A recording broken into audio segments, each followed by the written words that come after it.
Dressed to Go Human In by Marilyn Terry. It may seem ironic to women seeking liberation to regress to that old hang-up, what shall I wear? Yet women who have been enslaved by their bodies, both as biological gestation sacs and cultural sex icons, cannot escape their oppressive physicality without first obliterating their old image. Traditionally, women's body has been separated from her and made into an object to be decorated, ogled at, criticized and evaluated, fondled and screwed. Each age has had its ideal of feminine beauty invented by men and groveled after by women.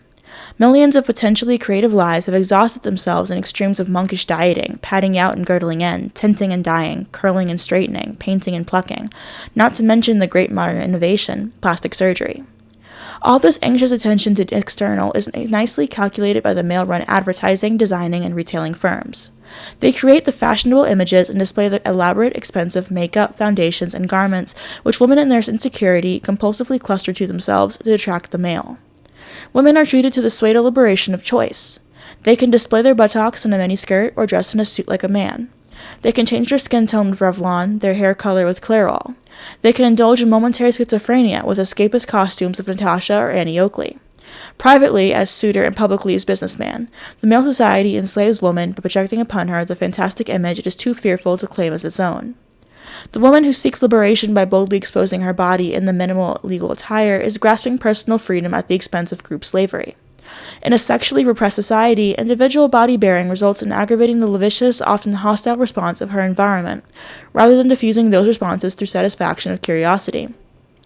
A girl wearing a diaphanous mini-dress in proclamation of her liberation is attacked with catcall, propositions, and even passive-aggressive assault.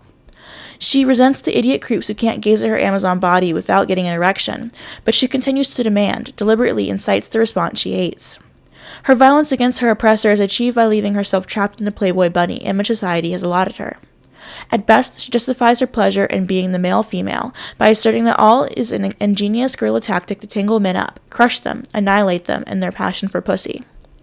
An alternative response is in the liberated woman who dresses like a man. To ape the master is to run the risk of slipping into the same shopping bag. For the fall season, Madison Avenue comes out with smart tweed suit for women, and she's again co-opted. In all this image-making, we must ask ourselves what we are trying to achieve.